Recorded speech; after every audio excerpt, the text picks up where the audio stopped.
যাদের বাড়িতে মা বাবা বেঁচে আছেন, ওরে সুবহানাল্লাহ, এটা হলো আমার হাদিসের পয়েন্ট। যাদের মা বাবা বেঁচে আছেন, মা বাবা দুজনে বেঁচে আছেন, কিংবা মা একজন আছেন কিংবা বাবা একজন আছেন, মা বাবা বাড়িতে আছেন, মা বাবার সেবা যত্ন করে, মা বাবাকে রাজি করে, মা বাবার খিদমত করে, মা বাবার মনটাকে জয় করে, নিজের গুনাহকে মাফ করতে পারলো না, মা বাবাকে রাজি করে দুনিয়া থেকে যেতে পারলো না, ওই লোকটা যেন হালাক হয়ে যায়, ওই লোকটা যেন বরবাদ হয়ে যায়, ওই লোকটা যেন ধ্বংস হয়ে যায়।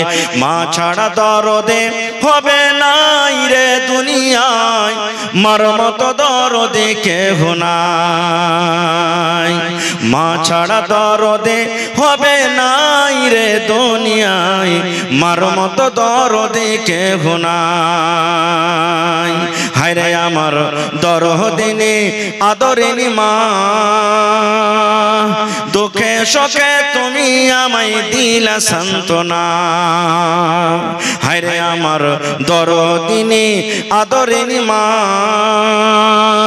দুঃখে সুখে তুমি আমায় দিলা সান্ত্বনা।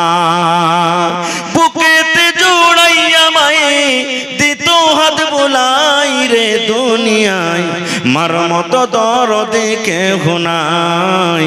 মা ছাড়া দরদে হবে নাই রে দুনিয়ায়, মার মতো দরদে কেহ নাই। আমি ব্যথা পাইলে দেখতাম মায়ের চোখে পানি, রাখতো সাদা কাছে কাছে ডাকতো জাদুমণি।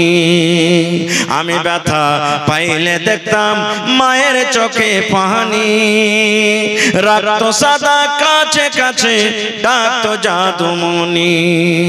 মায়ে আমার জন্য করলেন দোয়া আল্লাহর দরগায় রে দুনিয়ায়, মার মতো দরদে কেহ নাই।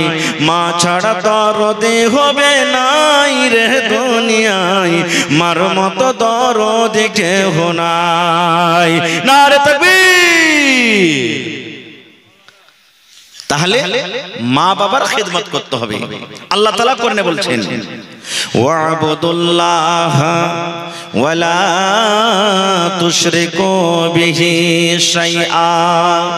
আল্লাহ রাব্বুল আলামিন বলেন, হে দুনিয়ার মানুষ রে, তোমরা একমাত্র আল্লাহর ইবাদত করো, এক আল্লাহর পূজা পাঠ করো, এক আল্লাহর বান্দেগি করো, এক আল্লাহর তোমরা ইবাদত করো, এবং আল্লাহ রাব্বুল আলামিনের সাথে অন্য কাউকে তোমরা শরীক করিও না। এটা হলো আল্লাহর হক একটা বান্দার উপরে, বান্দির উপরে। আল্লাহর এটা হক যে তোমরা একমাত্র আল্লাহর ইবাদত করবে, বান্দাগি করবে, এবং আল্লাহ রাব্বুল আলামিনের সাথে অন্য কাউকে শরীক করবে না। এইবারে 2 নম্বরে আল্লাহ রাব্বুল আলামিন বলেন, হে দুনিয়ার মানুষ, তোমরা আমার হক আদায় করার পর, তোমরা আমার ইবাদত বান্দাগি করার পর, তোমরা আমার পূজা পাঠ করার পর, ওয়া বিল ওয়ালিদাইনি ইহসানা, তোমরা মা বাবার সাথে ভালো ব্যবহার করবে, তোমরা মা বাবার সাথে হোসন সলুক করবে, তোমরা মা বাবার আদর করবে, মা বাবার তোমরা কথা মতন চলবে, মা বাবার তোমরা খিদমত করবে। ওরে সুবহানাল্লাহ, এই আয়াত আমরা কি বুঝতে পারলাম? আল্লাহ তাবারক ওয়া তাআলা মা বাবার মাকাম মারতাবাকে কত উঁচা করে দিয়েছেন যে নিজের ইবাদত বান্দেগির পর আল্লাহ তাবারক ওয়া তাআলা মা বাবার জিকির করেছেন যে তোমরা মা বাবার তোমরা খিদমত করো, খিদমত করো। সুবহানাল্লাহ। ভাই আমার, মাতা পিতা আমাদের দুজন বাড়িতে আছে। এই মজলিসে কত লোকের মা বেঁচে আছেন, কত লোকের আব্বা আছেন, কত লোকের মাতা পিতা দুজনই আছেন। আমরা বুঝতে পারি না যখন বেঁচে থাকে যে কত বড় মা বাপ একটা আল্লাহর দেওয়া নিয়ামত। বুঝতে কখন পারি? যখন দুনিয়া থেকে চলে যাই। একটা কিমতি জিনিস যখন দুনিয়া থেকে চলে যায় তখন আমরা পারি।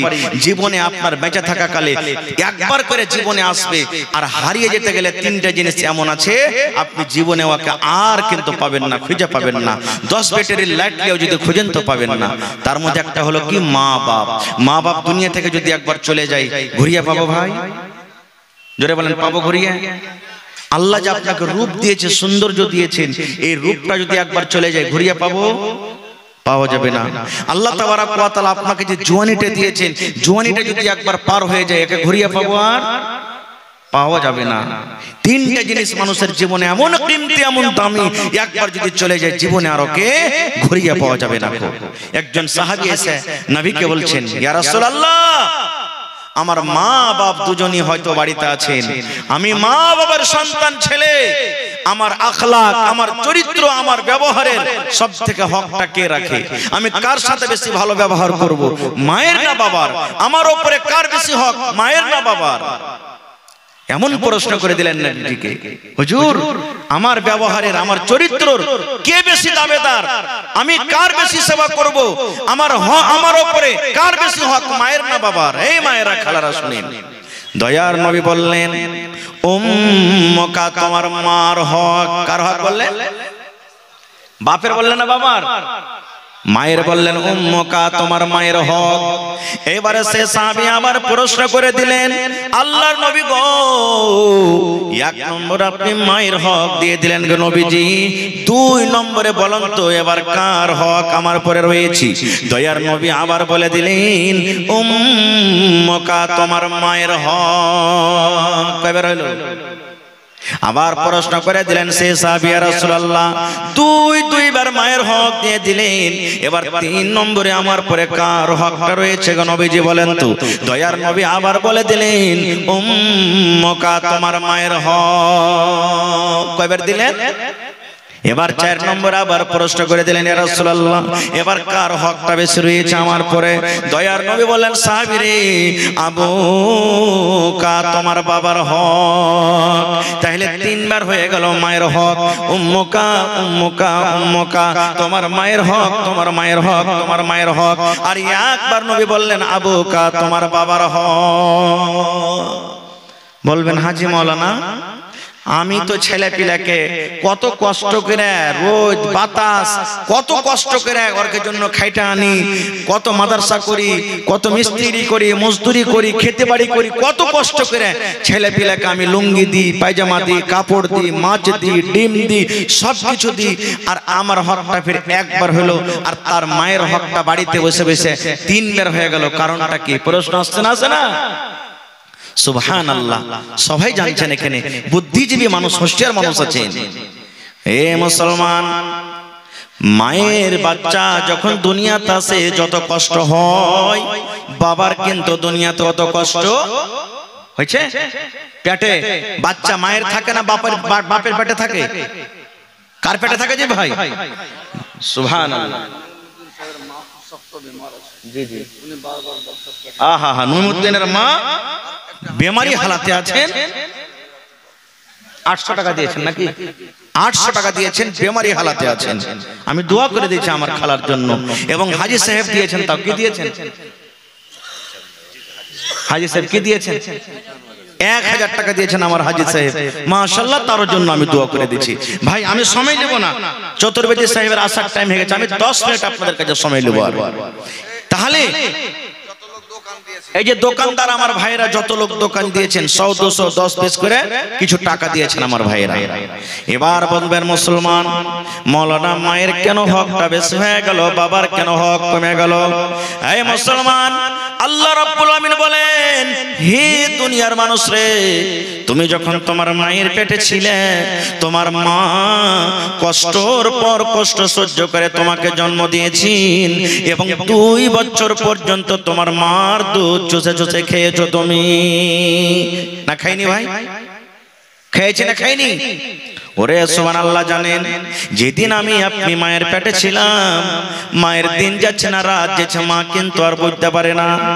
মাস হয়ে গেল, 2 মাস হয়ে গেল, হায়রে মায়ের উল্টি, মায়ের বমি, মা দুটা ভালো করে খানা খেতে পারে না, মা চলাতে কষ্ট, মায়ের বসাতে কষ্ট, মায়ের পেশাবে কষ্ট, মায়ের পায়খানাতে কষ্ট, মা বাড়িতে কাম কাজ করতে পারে না, হায় মায়ের কষ্ট। এই মুসলমান, মায়ের কত কষ্ট আপনারা জানেন জানেন সারাদিন মা কাম কাজ করলেন, কাম কাজ করার পর বাড়ির সমস্ত লোককে মা খানা দিয়ে দিলেন। মা খাবার খাইয়ে মা সন্ধ্যাবেলাতে দুটা ভাত নিয়ে থালিতে রুটি নিয়ে ভুজা নিয়ে মা খেতে বসেছেন। এমন টাইমে এমন সময়তে মায়ের পেটে এমন একটা হুড়া দিয়ে দিলাম, মায়ের পেটে এমন একটা লাত দিয়ে দিলাম, মায়ের পেটে একটা এমন জোরে গুতা মেরে দিলাম। হায়রে আমার দরদিনী মা, মা কিন্তু বেশি কাতর হয়ে গেলেন। ওই মা সারাদিন না খাওয়া মানুষ, শরীরটা কত ক্লান্ত হয়েছে, দুটা খাবো বলে খানা নিয়ে বসেছে, কিন্তু এমন জোরে পেটে হুড়া দিয়ে দিলাম আল্লাহ, মা বেশি কাতর হয়ে গেলেন। ওই সারাদিনের না খাওয়া মানুষ নিজের চোখেতে পালঙ্গে দেওয়ালে হেলানা দিয়ে চোখ দিয়ে ঝরঝর ঝরঝর করে পানি ঝরিয়ে ঝরিয়ে মা রাতটা কিন্তু কাটিয়ে দিলেন। ওরে সুবহানাল্লাহ। ঠিক 8 মাস 9 মাস পর যখন আমি আপনি দুনিয়াতে এসেছি, মার ব্যথা উঠে গেছে, মা হাও মা করে চিৎকার করছি, এমন জোর করে কাঁদছি, ওরে আল্লাহ। মা নিজের বেদনা নিজের ব্যথাটাকে স্বামী ছাড়া অন্য কাউকে বলতে পারে না, জোর জোর করে কাঁদতে পারে না। মা আল্লাহর দরবারে দোয়া করছে, রব্বুল আলামিন আমার সন্তান দুনিয়াতে আসবে, আল্লাহ এমন জোরে জোরে ব্যথা হয় আমি মা হয়ে সহ্য করতে পারি না, আল্লাহ তুমি আমাকে সহ্যর তৌফিক দাও, আল্লাহ যেন আমি ধৈর্য ধরে রাখতে পারি তার তৌফিক দাও। এই রব্বুল আলামিন ওই টাইমে মায়ের একটা এমন ব্যথা আছে, মা আল্লাহর দরবারে দোয়া করেন, আল্লাহ জি আমার মরে যাওয়া ভালো, কিন্তু এরকম ব্যথার আমি সহ্য করতে পারি না। এবারে আমি আপনি দুনিয়াতে যখন এলাম, হায়রে মায়ের এত কষ্ট, মনে হয় জিহাদের ময়দানে যেমন মানুষরা লড়াই করতে করতে যুদ্ধ করতে করতে যেমন রক্তে রক্তিত হয়ে যায়, মা ওই মতো কিন্তু রক্তে রক্তিত হয়ে যায়। এবারে সুবহানাল্লাহ দুনিয়াতে যখন এলাম, মা আমার আপনার লালন পালন করতে লাগলেন। ওরে আল্লাহ আমাকে জ্বর হয়েছিল, আপনাকে জ্বর হয়েছিল, আপনাকে পায়খানা লেগেছে, সর্দি হয়েছে, খাসি হয়েছে, ডাক্তার নিষেধ করলেন এই ছেলের মা তোমার ছেলেকে পায়খানা হয়েছে, তুমি মাছ মাংস খাবে না, তোমার ছেলেকে জ্বর হয়েছে, তুমি রুটি খাবে না, তোমার ছেলের খাসি হয় খবরদার তুমি রাতের বেলাতে ভাত খাবে না। আমাকে জ্বর হয়েছিল, আপনাকে জ্বর হয়েছিল, আমাকে খাসি হয়েছিল, আপনাকে খাসি হয়েছিল। এই সমস্ত কষ্ট মা সহ্য করেন, বাবা সহ্য করে না। এই জন্য আল্লাহ রাব্বুল আলামিন নবী বলেছেন, উম্মুকা উম্মুকা উম্মুকা, তোমার মায়ের হক, তোমার মায়ের হক, তোমার মায়ের হক। আর একবার বললেন আবুকা, তোমার বাবার হক। নারে তাকবীর। তো ভাই আমার এই দেখেন শেতাবুর রহমান ভাই মা বাবা শ্বশুর শাশুড়ির জন্য সুবহানাল্লাহ 1500 টাকা দান করেছেন। আর একটা হাদিস বলছি আপনাদের সামনে, আমার সময় খুব শেষ, তারপরে আমি একটু কালেকশনের দিকে যাব। ইচ্ছা ছিল কিছু বলবো আপনাদের সামনে, কিন্তু সময় সাথ দেয় না ভাই। মা বাবার যদি আপনি আমি সেবা করি, তাহলে দুনিয়াতে আপনার দোয়া আল্লাহ কবুল করবেন। কে দোয়া কবুল করবেন জোরে বলেন। এই বিশ্বাস আছে না নাই? বিশ্বাস আছে ভাই? আহা হা, যাদের মা বাপ হারিয়ে গেছে আপনাদেরও রাস্তা আছে।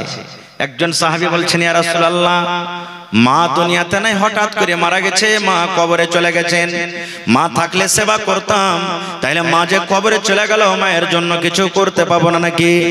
আল্লাহর রাসূল বললেন, সাহাবী মা তোমার কবরে চলে গেছে, মা থাকলে তুমি সেবা করিতে, মা তোমার নাই, দুনিয়াতে কবরে চলে গেছেন, মায়ের জন্য তুমি দান করো, সাদকা করো, খায়রাত করো। তুমি যদি মা বাবার জন্য দান করো, আল্লাহ রাব্বুল আমিন তোমার দানটাকে মা বাবার কবরে পৌঁছে দিবেন। এটা যারা মা বাপ মরে গেছে তাদের জন্য। এবারে বেঁচে থাকা কালে যদি মা বাবার সেবা খেদমত করেন, আপনার কি লাভ আছে? কয়েকটা হাদিস আছে, আমি একটা হাদিস আপনাদের সামনে রাখি, সহিহ বুখারী শরীফের হাদিস। আল্লাহর রাসূল বলেছেন, বনি ইসরাইলের মধ্যে 3টা লোক ছিল। কয়টা লোক? 3টা লোক রাস্তাতে হাঁটছে, তখন সাইকেল কোনটা পাবেন, মোটর সাইকেল কোনটা, জাহাজ কোনটা, হয়তো ঘোড়া উঠে না তা হেঁটে। 3টা লোক হাঁটতে হাঁটতে চলে যাচ্ছে, হঠাৎ করে কোন দিক থেকে মেঘ চলে এলো। তো মেঘ যদি আসে, আপনি আমি যদি রাস্তাতে হেঁটে যাই, কোনটি লুকাবো না? লুকাবো না ভাই? জোরে বলেন, লুকাবো না? লুকাবো না? এরা 3টা লোক দেখছে, আরে আশেপাশে কোনো জায়গাতে বাড়ি নাই, মেঘটা ছুটবে, তখন যাবো, চল লুকা। তো কোনটা লুকাবি? দেখছে খানিক দূরে একটা পাহাড় আছে, পাহাড়ে একটা গর্ত খাল আছে, বলছে খালে ঢুকে যা, চল। দৌড়াতে দৌড়াতে যে 3 জনা খালে লুকিয়ে গেছে। মানুষ কহে যে যেখানে বাঘ ভাল্লুকের ডর হবে যে তাড়াতাড়ি করে পালাবো, রাত না লাগে, ওইখানে রাত লাগবে, আর না হলে গাড়ি ঘোড়া খারাপ হবে। তিনজন জান বাঁচাবো বলে ওই গর্ততে খালে ঢুকলো। ওরে সুবহানাল্লাহ, পাহাড়ের উপরে বড় ধরনের একটা পাথর রে বন্ধু, ওই পাথর গড়তে গড়তে গড়তে গড়তে গড়তে ওই গর্তর মুখ জাম হয়ে গেল, বন্ধ হয়ে গেল। জান বাঁচাবো বলে গর্ততে ঢুকলো, আর কত বড় মুসিবত! পাহাড় করতে করতে করতে, যেমন মা খালারা ভাত রান্না করে উপরে হাঁড়ির মুখখানটাকে ঢাকে কি দিয়ে? সরপস কিংবা ঢাকনি নাকি বলে, ঢাকুন বলে, ঢাকুন, ঢাকুন দিয়ে ওই মতো একবার মুখ জাম হয়ে গেল। এরা তিনজনা তখন খালে পড়ে কইছে, হ্যাঁ হে কি হইলো? জান বাঁচাবো বলে খালে ঢুকনো, আর এই পাথর দিয়ে আমরা চেপে গেল, পাথরটাকে হিলা তো দেখি। তিনজন মিলে যদি হিলেছে, এক সুতা পর্যন্ত হিলাইতে পারলে না।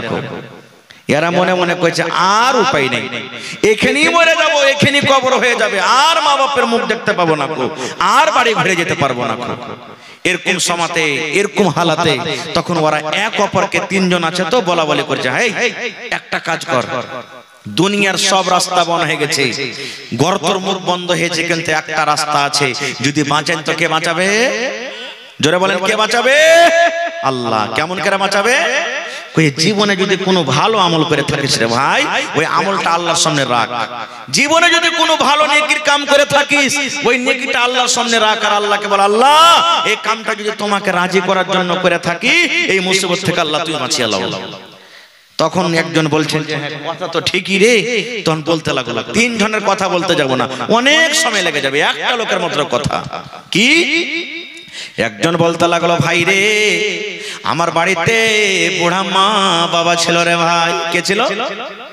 বুড়া মা বাবা আমার বাড়িতে ছিল। আমি বকরি চড়িয়ে চড়িয়ে খেতাম, আমার ব্যবসা, আমার কাজ ছিল ছাগল চড়িয়ে চড়িয়ে আমি খেতাম। আমি ছাগল চড়িয়ে সন্ধ্যাবেলাতে বাড়ি এসে সর্বপ্রথম আমি দুধ দহন করতাম। আচ্ছা, দোয়া করে দিচ্ছি।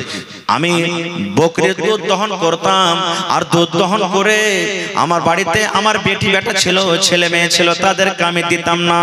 সর্বপ্রথম আমার মা বাবাকে আমি দুধ দিতাম। আমার মা বাবার যতক্ষণ পর্যন্ত পেট ভরে দুধ পান না করা হতো, আমার ছেলে মেয়েরাকে আমি এক ঢোক দিতাম না। সর্বপ্রথম আমার মা বাপকে আমি দিতাম, যে মা তুই আগে খা, আব্বা তুমি আগে খাও, তারপর আমার ছেলেরাকে আমি দেব। কত আমার ছেলেরা পা ধরে লহলটি করতো, আব্বা দাও দাও, কিন্তু আমি দিতাম না। এটা আমার রোজগার কাম ছিল। এবার লোকটা বলছেন, ভাই রে, একদিনকার ঘটনা, আমি অনেক দূর বকরি চড়াইতে চলে গেছি রে ভাই, বকরি চড়াইতে চড়াইতে অনেক দূর আমি চলে গেছি। এবার বাড়িতে আসতে আসতে কিন্তু রাত হয়ে গেছে। রাত হয়ে গেছে, আমি বকরিকে বাঁধলাম, আর বকরিকে বাঁধে আমি দুধ দহন করলাম। দুধ দহন করে পিয়ালা নিয়ে মা বাবার রুমে আমি চলে গেলাম। আল্লাহ রে আল্লাহ, দেখছি আমার মা বাপ দুজনও কিন্তু বিছানায় ঘুমিয়ে গেছে। মা বাপ আমার শুইতে গেছে, কি করব? আমার ছেলে পিলারা পা ধরে ধরে ঘোরাঘুরি করছে, আব্বাজি দুধ দাও, আব্বাজি দুধ দাও, আব্বাজি দুধ দাও। আমি বেটারাকে বলি, বেটিরাকে বলি, বেটারে থামো থামো থামো থামো, তোমার দাদুকে দুধটা দিয়ে দি, তোমার দাদিকে দুধটা দিয়ে দি। এই বেটা শুন, আমার মা বাবাকে যতক্ষণ পর্যন্ত আমি দুধ না দেব রে, ততক্ষণ পর্যন্ত আমি তোদের মুখে কিন্তু আমি দুধ দেব না। বলছে, ভাই রে, এই কথা বলতে বলতে বলতে ছেলে পিলা গেল আমার কানতে থাকলো, কেহ নিন চলে গেল। আমি গিলাস নিয়ে দাঁড় হয়ে থাকি, কখন আমার মা আমার জন্য জাগবে, আমার আব্বা জানের চোখ কখন খুলবে। আমি সেখানে দুধ নিয়ে আমি কিন্তু দাঁড় হয়ে গেলাম। আমি শুধবো না রে, আমি ঘুমাবো না। কে জানি আমার মাকে কখন ভোগ লেগে যাবে, আমার আব্বাকে কখন ভোগ লেগে যাবে, আমাকে ডাক দেবে, আমি চেতন পাবো না। আর আমার আব্বা আম্মা যদি আমার জন্য বদদুয়া করে দেয়, আমি ধ্বংস বরবাদ হয়ে যাব। গিলাসে দুধ নিয়ে মা বাবার শীতনা আমি দাঁড় হয়ে গেলাম।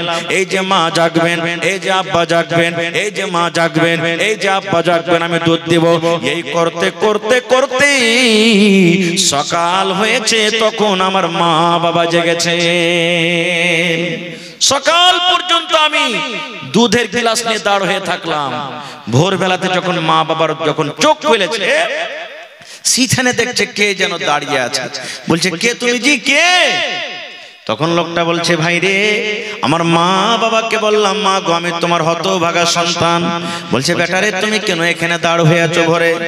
বলছে মা আমি অনেক দূর আজকে বকরি চড়াতে চলে গেছিলাম, বাড়িতে আমার আসতে লেট হয়েছে, আমি দুধ দহন করে যদি আসছি দেখছি তোমরা ঘুমিয়ে গেছো, আর আমি এক গিলাস নিয়ে দাঁড় হয়ে আছি, কখন তোমরা জাগবে, কখন তোমাদেরকে আমি দুধ দেব, কিন্তু মা তোমরা না জাগছো আমি না তোমাদেরকে দুধ দিতে পারছি। মা গো গোটা রাত আমার কেটে গেল, আমি সিছানে দুধ নিয়ে দাঁড়িয়ে আছি। ওরে ভাই আমার দেখেন কেমন মা বাবা, ওরে সুবহানাল্লাহ। লোকটা বলছেন ভাই রে আমার মা এই কথা শুনে আমাকে এরকম ভাবে বলছে বেটারে আয় আয় তুই আমার কোলে একবার আয়, আমার বুকে বুকে তুই একবার লেগে যা। এবার বুকে বুকে মায়ের লেগে গেলাম, মা সুন্দর করে আমাকে দোয়া দিলেন, এই রব্বুল আমিন আমার ছেলে আপনার জন্য যা করেছে, আমার ছেলে আমার জন্য যা করেছে, আমি মা খুশি হয়ে গেছি, মা আমি রাজি হয়ে গেছি। আল্লাহ তুমি আমার ছেলের উপরে তুমি রাজি হয়ে যাও। এই রব্বুল আমিন আমার ছেলে যদি দুনিয়ার কোনো মুসিবতে পড়ে যায়, দুনিয়ার যদি কোনো পেরেশানিতে পড়ে যায়, আল্লাহ জি ওই আমার ছেলেকে দুনিয়ার মুসিবত থেকে তুমি উদ্ধার করে নিও। এবার লোকটা বলছেন আল্লাহ এই কাজটা যদি আমি তোমাকে রাজি করার জন্য, তোমাকে সন্তুষ্ট করার জন্য করে থাকি, আল্লাহ তুমি এতখানি পাথর হটিয়ে দাও যেন আকাশে আমরা দেখতে পাই, আকাশটা দেখতে পাই।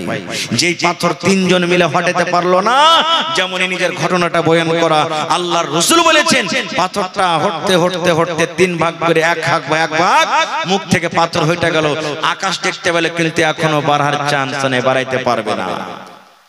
কি বুঝলেন হাদিস থেকে, ঘটনা থেকে কি বুঝলেন?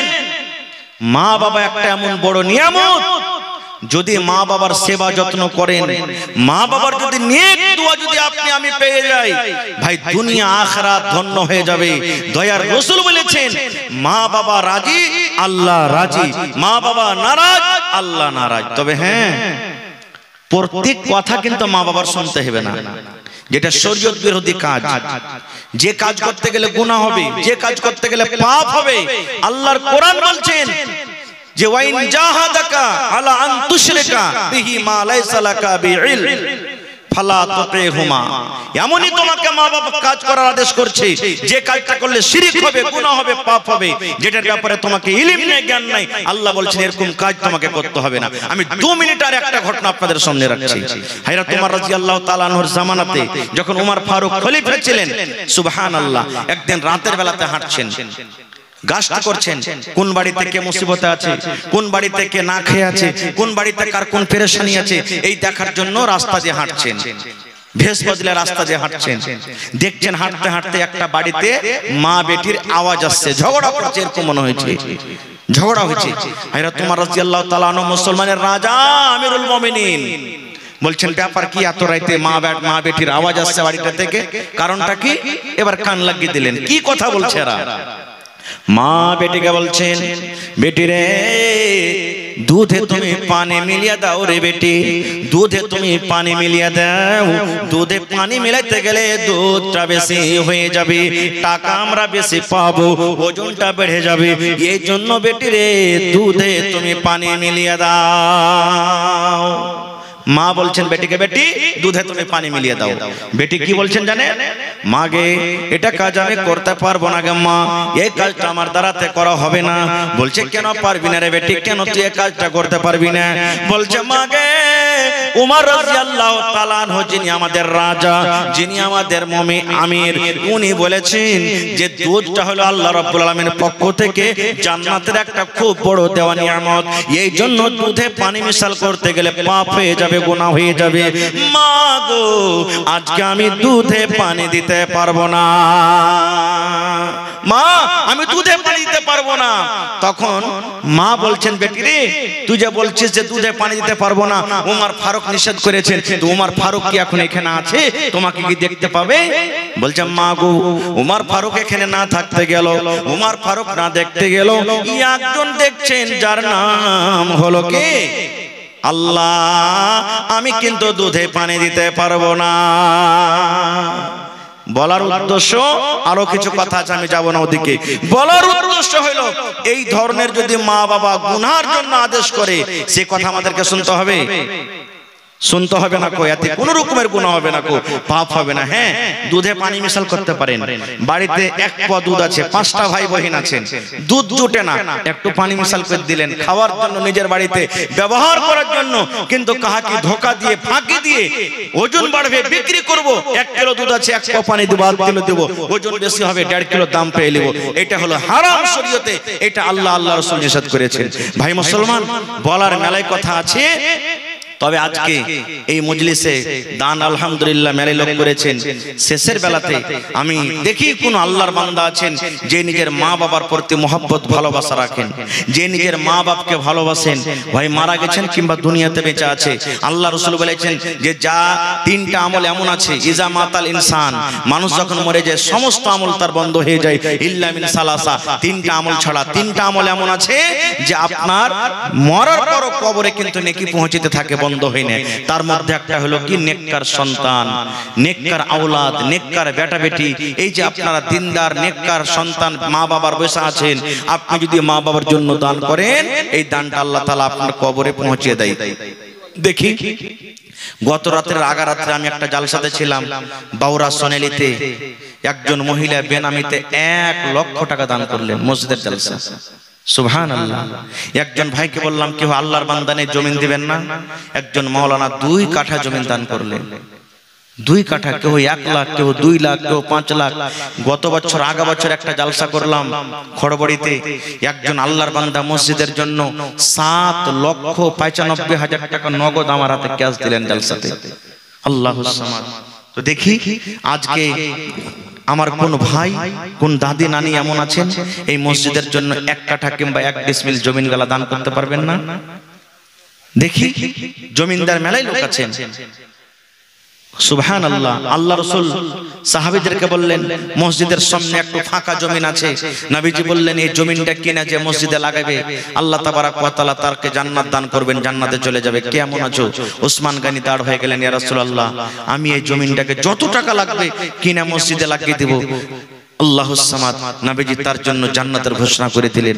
ভাই আমার, দেখি কোন আল্লাহর বান্দা আছেন আজকে এই মাহফিলের মধ্যে মসজিদের জন্য 1000 ইট দান করতে পারবেন? দেখি কোন আল্লাহর বান্দা আছেন 100 সেফটি বালু দান করতে পারবেন, 100 সেফটি গিট্টি দান করতে পারবেন, কেউ 1 কুইন্টাল রড দান করতে পারবেন।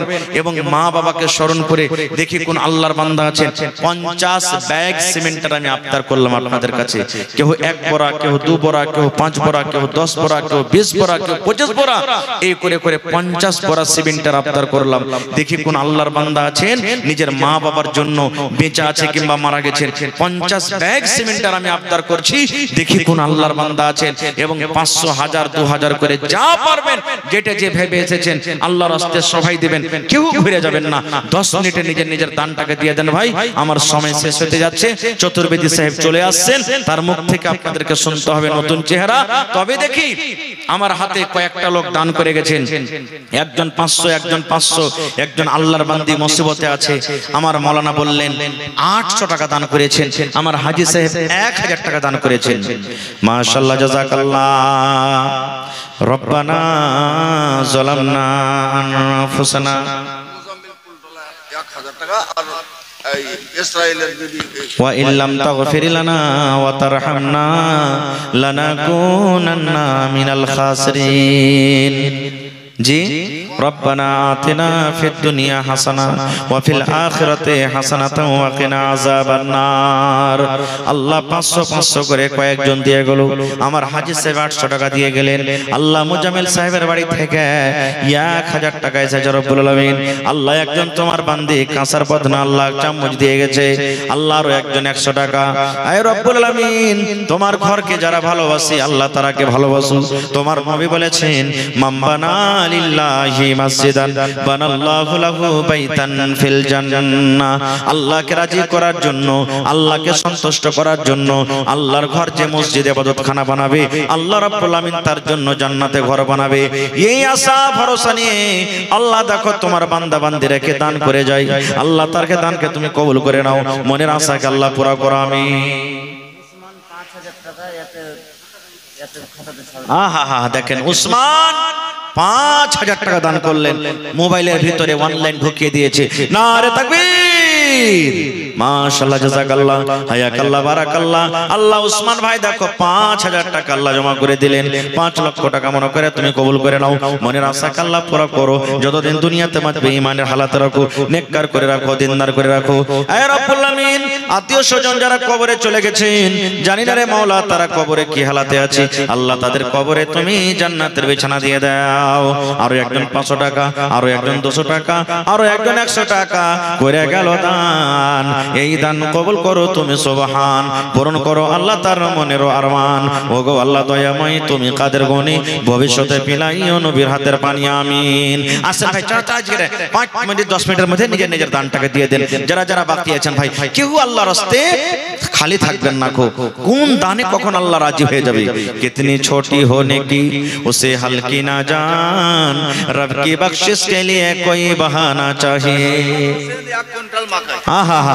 এই দেখেন আকমাল হোসেন সাহেব 1 কুইন্টাল আমরা মা খালারকে পিন্ডাল একবার চাদর দেন মাওলানা, কাও কি পাঠান মা খালারকে পিন্ডাল একবার চাদর ঘুরবে, আমার বহিনেরা মায়েরা খালারা দিদিরা দিবে, গলার হার নাকের নাকমণি, সুবহানাল্লাহ, একটা ছাগল গলা কিন্তু কেউ দেয়নি এখন পর্যন্ত, আংটি গলা দিয়ে পাঠান মায়েরা। ভাই কি নাম? নূর আলম সাহেব 500 টাকা জমা করলেন, মাশাআল্লাহ। এই দেখেন আমার ভাই বসিমউদ্দিন সাহেব 100 ইট দান করলেন, মাশাআল্লাহ, জাযাকাল্লাহ। আল্লাহ আমার ভাইয়ের দানকে তুমি কবুল করে নাও, মনের আশা আল্লাহ পুরা